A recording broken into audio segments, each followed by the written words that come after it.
Mumbai university से BA, दुनिया की टॉप यूनिवर्सिटीज में से एक, कोलंबिया यूनिवर्सिटी से MA PhD, London school of economics LAC से बीएससी एमएससी और ग्रेज इन से बैरिस्टर इन लॉ। कौन हो सकता है इतना इंटेलिजेंट, इतना रिसोर्सफुल, इतना डायनामिक?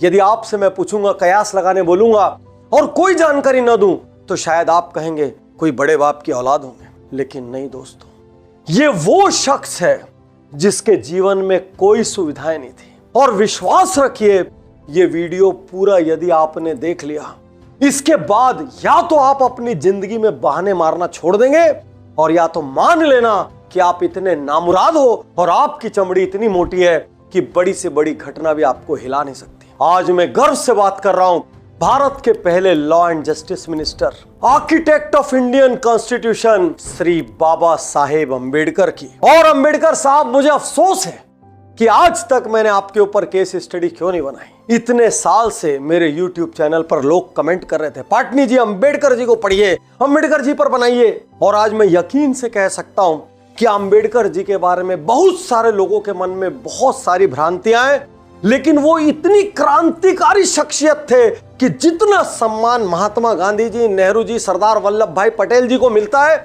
उतना ही सम्मान अम्बेडकर जी को मिलना चाहिए। उतनी ही बड़ी जगह करिकुलम से लेकर भारतीय मानस पर अम्बेडकर जी के लिए होनी चाहिए। अम्बेडकर जब बहुत छोटे थे, उस वक्त उनकी माता का देहांत हो गया। अपनी आंटी के पास रहकर वो बड़े हुए। वो जिस स्कूल में जाते थे, वो अपने भाई के साथ अपनी क्लास में सबसे पीछे बैठते थे, एक कोने में बोरी पर। और उन्हें अपनी बोरी, अपना गनी बैग स्कूल के बाद पीठ पर टांग कर ले जाना पड़ता था। जानते क्यों? क्योंकि वहां का चौकीदार, वहां का प्यून, वो भी उस गनी बैग को नहीं छूता था। कारण क्या था? कारण था अंबेडकर जी की जाति, जिसको उस समय अनटचेबल माना जाता था। छोटी छोटी चीजों से परेशान होने वाले लोग क्या जाने संघर्ष क्या होता है। उसी स्कूल में वो दिन भर प्यासे समय बिताते थे। क्यों? क्योंकि पानी का नल छूने की इजाजत नहीं थी। कारण, नल अपवित्र हो जाएगा। और कैसे पानी पीते थे? यूं झुककर अपने हाथ को ऐसे रखते थे और दूर से ऊपर से प्यून पानी डालता था। कहीं बर्तन छू गया तो बर्तन अपवित्र हो जाएगा। बचपन में एक बार बाबा साहेब इतने विचलित हो गए कि उन्होंने तय किया कि मैं बॉम्बे में जाकर किसी मिल में नौकरी करूंगा। और उनके साथ कई और लोग भी जा रहे थे, क्योंकि कई और लोग पहले से नौकरी करते थे। जाने आने के पैसे के लिए उन्होंने अपनी आंटी के पर्स से चोरी करने का निर्णय लिया। एक बार, दो बार, चार बार, पांच बार, आखिर कोशिशों के बाद उनका बटुआ हाथ में लग गया। और जब बटुआ हाथ में लगा तो क्या निकला? आधा आना। वो आधा आना टिकट के लिए भी पर्याप्त नहीं था। और अम्बेडकर विचलित हो गए। उनको अपनी असली स्थिति पता चली और उस दिन अम्बेडकर ने निर्णय लिया, सिर्फ पढ़कर ही इस देश को बदला जा सकता है, अपनी पारिवारिक स्थिति को बदला जा सकता है। और उस दिन उन्होंने निर्णय ले लिया कि अब भागना नहीं है, अब मजदूर नहीं बनना है। और सोचिए, उस दिन यदि वो मजदूर बन जाते तो देश का इतना अद्भुत असाधारण संविधान कौन लिखता? आपके भी जीवन में कई बार गलतियां हुई होंगी, लेकिन क्या आपने उन गलतियों को सुधार लिया? कई बार आप भी भीतर से विचलित हुए होंगे, लगा होगा सब कुछ छोड़ के भाग जाएं। लेकिन मुझे कभी कभी लगता है भगवान ये आपके टेस्ट लेता है और इन टेस्टों में जो पास होता है उनको बड़ी उपलब्धियों के लिए चुना जाता है, बड़ी उपलब्धियों के लिए। बहुत तेज बारिश हो रही थी, आंधी और तूफान चल रहा था। एक घर के दीवार पर अंबेडकर जी यूं टिक कर खड़े हुए हैं। घर की महिला ने देखा, बाहर आई, जोर से अंबेडकर जी को धक्का लगाया और अंबेडकर जी जाकर मिट्टी में गिर पड़े। मिट्टी में गिरे, सारी पुस्तकें धूल में, पानी में, मिट्टी में खत्म हो गई। कारण क्या था? वो महिला कहती है, मेरी दीवार से टिक कर खड़े हो, मेरा पूरा घर अपवित्र हो गया, पूरा घर अपवित्र हो गया। किसको संघर्ष कहते हैं? आज हम कितनी छोटी छोटी सी चीजों पर सेंसिटिव होते हैं। मुझे याद पड़ता है कि जब फॉरेन में मैं अलग अलग कंट्रीज लेक्चर करने जाता हूं या कभी घूमने जाता हूं, कई कई जगह सेकंड सिटीजन के रूप में ट्रीट होते हैं। ओ ब्लडी इंडियंस, अरे ये हिंदुस्तानी। और उस वक्त इतना गुस्सा आता है कि मानो गोली मार दो सामने वाले को, इतना गुस्सा आता है। मैं अपनी बात कर रहा हूं, जबकि ऐसे किस्से शायद कई साल में हमारे साथ एक दो बार होते हैं। और सोचिए लाखों करोड़ों लोगों के साथ ये किस्से सैकड़ों सालों से हो रहे थे, कितना गुस्सा होगा उनके भीतर। लेकिन आज की ये केस स्टडी ऊंच नीच जात पात पर नहीं है। आज की ये केस स्टडी अंबेडकर जी के संघर्ष पर है, क्योंकि उनके संघर्ष का 1% भी हमने सीख लिया तो जीवन बदल जाएगा। संस्कृत पढ़ना चाहते थे, स्कूल में संस्कृत लेने नहीं दिया गया, क्योंकि जिस महार कास्ट को बिलोंग करते थे उनको संस्कृत पढ़ने की इजाजत नहीं थी, उनको वेद पढ़ने की इजाजत नहीं थी। फॉरेनर्स को थी, दूसरे धर्म वालों को थी, वहां धर्म भ्रष्ट नहीं हो रहा था, लेकिन अंबेडकर जी को नहीं थी।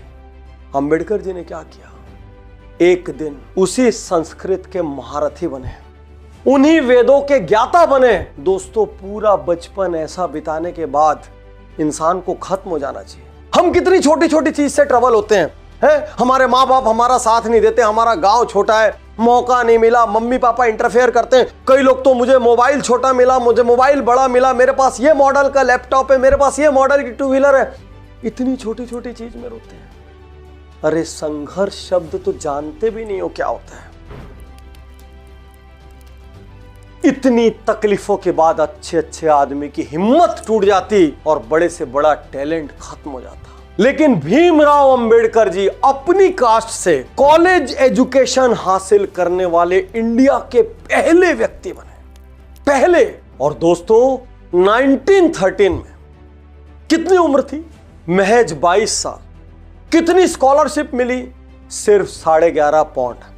किससे मिली, बड़ौदा स्टेट असेंबली से, बड़ौदा के महाराजा से। और वो फॉरेन गए, अपनी डिग्री लेकर टॉप करके लौटे। और जब लौटे तो किंग ने क्या किया, उनको बड़ौदा स्टेट असेंबली का मेंबर बना दिया। और एक क्रांतिकारी बात आज आपको बताता हूं, चूंकि लोगों के मन में बहुत सारी उथल पुथल थी, हम इनके साथ नहीं बैठेंगे, ये हल्की जात है, ये अनटचेबल है। उन्होंने क्या नियम लगाया, उन्होंने नियम लगाया, जो लोग भी शेड्यूल्ड कम्युनिटीज के साथ बैठने को तैयार होंगे वही लोग चुनाव लड़ पाएंगे। धन्य ऐसे राजा, सलाम करता हूं ऐसे राजा को, जो उस वक्त भी इतनी प्रोग्रेसिव सोच रखते थे।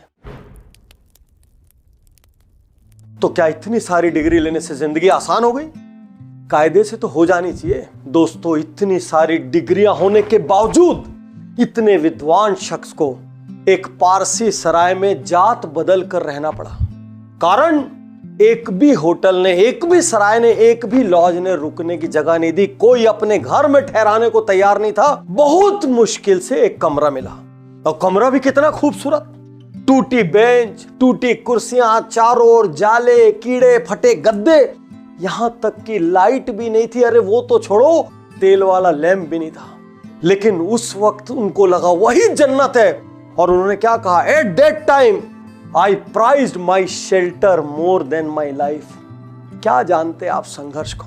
आज एक छोटा सा डॉक्टर, इंजीनियर, वकील घर में बन जाए, जरा सा IIM, IIT कुछ हो जाए, 7वें आसमान पे रहते हैं। लेकिन दुनिया जहान की इतनी सारी डिग्रीज लेने वाले आदमी को उस सराय से निकाल कर फेंक दिया गया, क्योंकि लोगों को पता चला ये पारसी नहीं है। लोगों ने क्या किया, लाठी डंडे लेकर जमा हो गए, बेहिसाब गालियां देने लगे। How dare you kept a Parsi name scoundrel. जितनी गाली दे सकी उतनी दी, और शाम तक की वार्निंग मिली, शाम तक बाहर चले जाना। और शाम के बाद क्या हुआ, उस मौसम में उनको बाहर निकल के पास में कमाठी बाग में जाकर रहना पड़ा। क्या जानते आप संघर्ष को? और क्या कहते हैं अम्बेडकर, मैं 5 साल जब अमेरिका में रहा, यूरोप में रहा, मैं भूल गया अनटचेबल क्या होता है, अछूत क्या होते हैं, मैं सब भूल गया, ऊंच नीच भूल गया। लेकिन जब मैं हिंदुस्तान आया, हर दिन हर पल मुझे ये याद दिलाया गया, मेरी डिग्रियां रद्दी थी, मेरा ज्ञान रद्दी था, सबसे बड़ी चीज कोई थी तो मैं किस जात को बिलोंग करता हूं। और दोस्तों, संघर्ष तो मानो उनकी परछाई थी, साथ चलती थी। यंग एज में शादी हुई थी, बच्चे थे, अपना पेट भर नहीं देखना था, सबकी जरूरतें पूरी करनी थी। रोज सोचते क्या करूं, कहां से व्यवस्था करूं, क्या क्या नहीं किया उन्होंने। ट्यूटर बने, अकाउंटेंट बने, खुद का एक इन्वेस्टमेंट बिजनेस शुरू किया। लेकिन जैसे ही क्लाइंट को यह पता चला वो अनटचेबल है, वो बिजनेस बंद हो गया। फाइनली 1918 में बाबा साहब को लगा अब जिंदगी बेहतर हो जाएगी। कारण मुंबई में फेमस सिडनेम कॉलेज में उनको प्रोफेसर का जॉब मिल गया। लेकिन वहां क्या हुआ, पढ़े लिखे अनपढ़ गंवार। आज ये शब्द कहते हुए मुझे कोई अफसोस नहीं है कि डिग्रियां महज कागज है, वो विजडम और मैच्योरिटी नहीं लाती। वहां के पढ़े लिखे अनपढ़ गंवार कुछ प्रोफेसर्स ने उनके साथ पानी का जग शेयर करने को मना कर दिया, कॉमन वाटर सोर्स शेयर करने को मना कर दिया। और दोस्तों, यहां अंबेडकर के भीतर लावा फट पड़ा और फाइनली उन्होंने लीगल प्रोफेशन अपनाया। दोस्तों, जो महत्व महात्मा गांधी के जीवन में दांडी यात्रा का है, वही महत्व बाबा साहेब के जीवन में महाड़ सत्याग्रह का है। आइए घटना को जरा गहराई से समझते हैं। 1923 में बॉम्बे लेजिस्लेटिव काउंसिल ने एक प्रस्ताव पारित किया। प्रस्ताव क्या था कि कोई भी अनटचेबल या कोई भी व्यक्ति किसी भी पब्लिक फंडेड वाटर बॉडी से पानी पी सकता है, वो कोई कुआं हो, वो कोई नल हो, चाहे कोई भी व्यवस्था हो।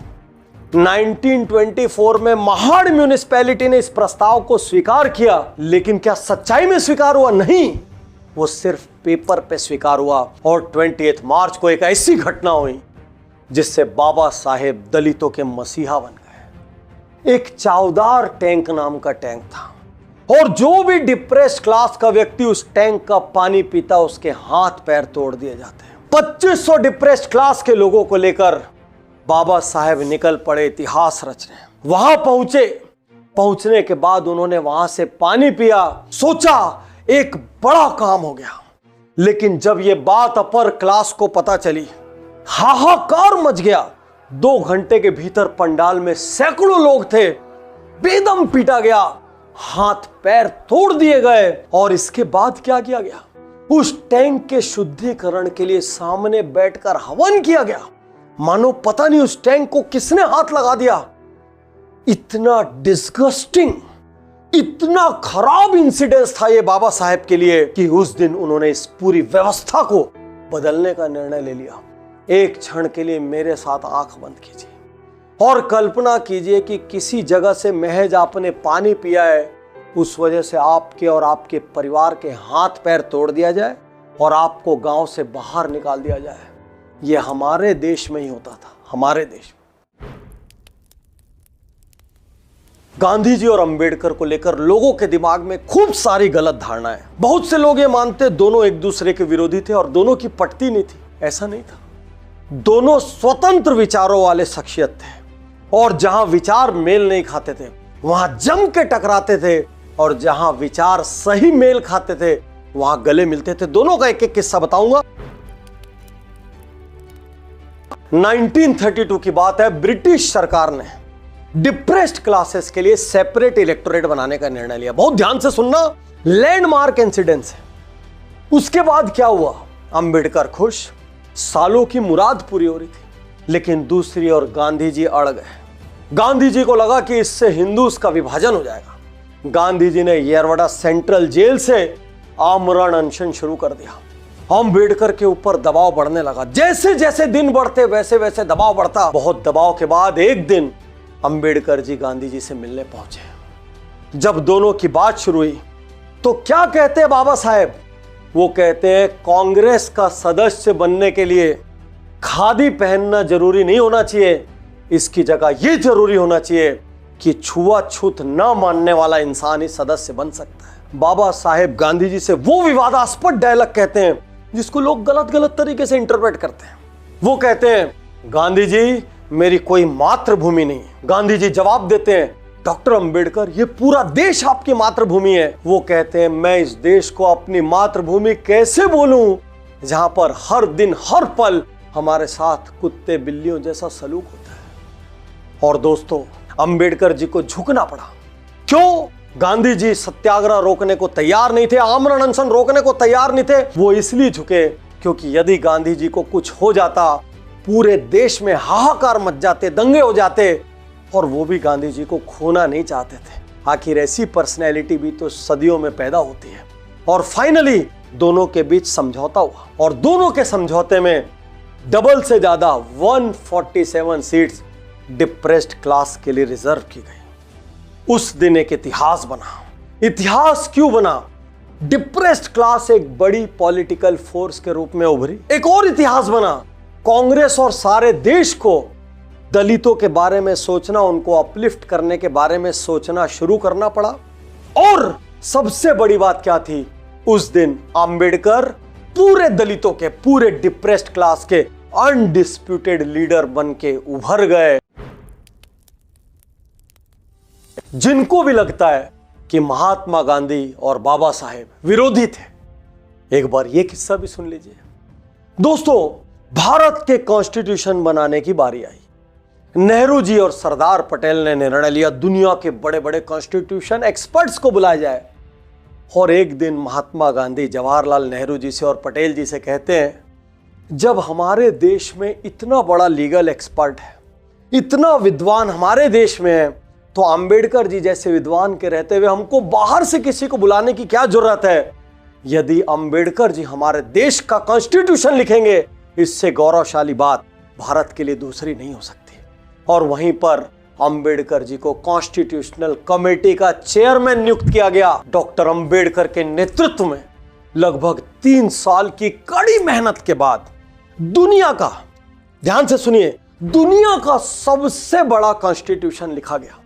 448 आर्टिकल्स, 12 शेड्यूल्स, 616 सिग्नेचर और जाने कितने दिनों की असेंबली के बाद हमारे हाथ में वो कॉन्स्टिट्यूशन आया जो आज हमको सुपर पावरफुल बनाता है, आज हमको राइट्स देता है। और वो भी कैसे कैसे right? Freedom of speech, freedom of religion, और एक बड़ी चीज पता है, राइट टू वोट।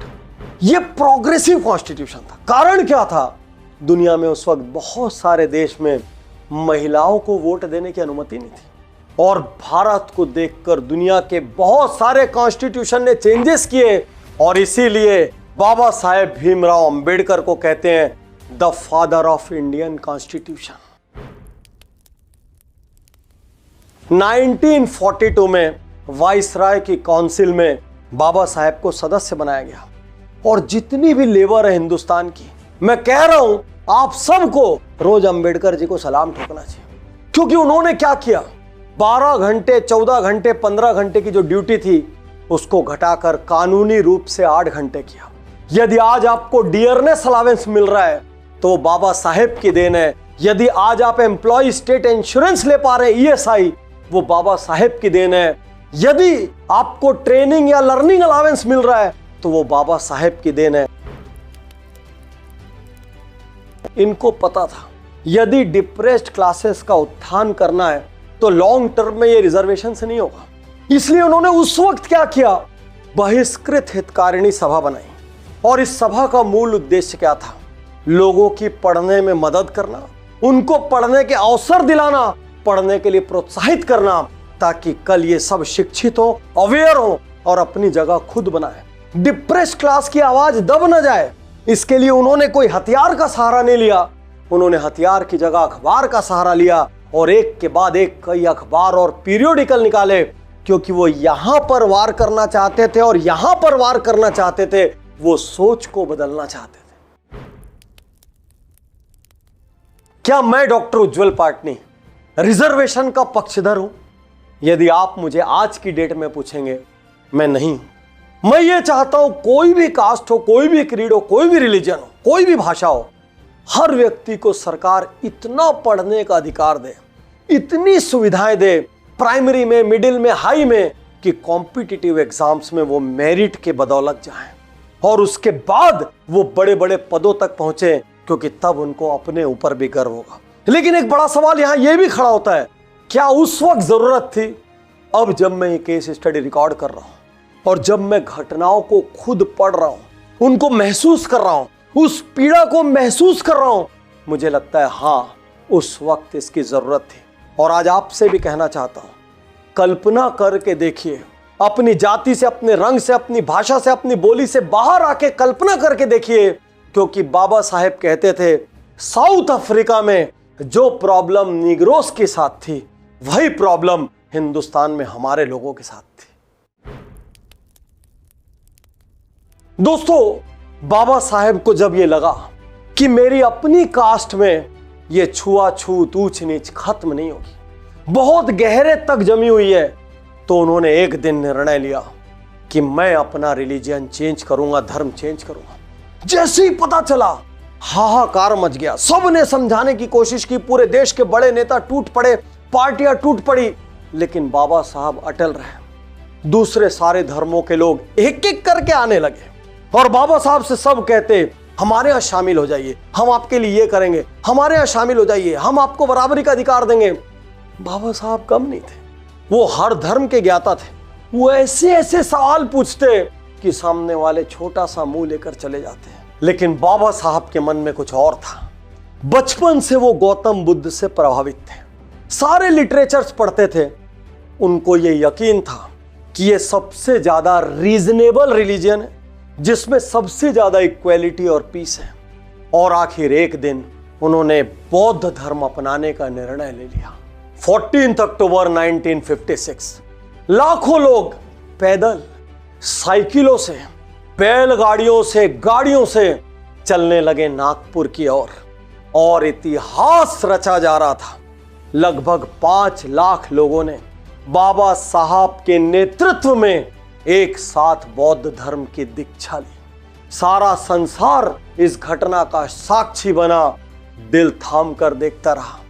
उसके 6 हफ्तों बाद इस महान क्रांतिकारी की, इस महान विचारक की मृत्यु हो गई, निधन हो गया। लेकिन ऐसे लोग मरते कहां हैं? ऐसे लोग तो अमर हो जाते हैं। इनको कौन खत्म कर सकता है? इनकी सोच को कौन खत्म कर सकता है? और इसीलिए एक और थिंकर, वो भी अपनी जगह क्रांतिकारी थे, ओशो, वो क्या कहते हैं बाबा साहब के बारे में?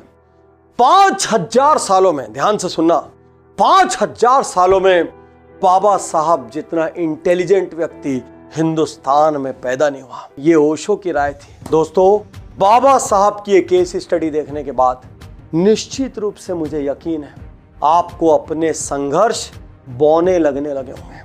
आपको लगा होगा कि मेरे जीवन में तो कोई तकलीफ ही नहीं है, और यदि इस केस स्टडी ने भी आपको प्रभावित नहीं किया तो प्लीज आपको कोई कुछ नहीं कर सकता।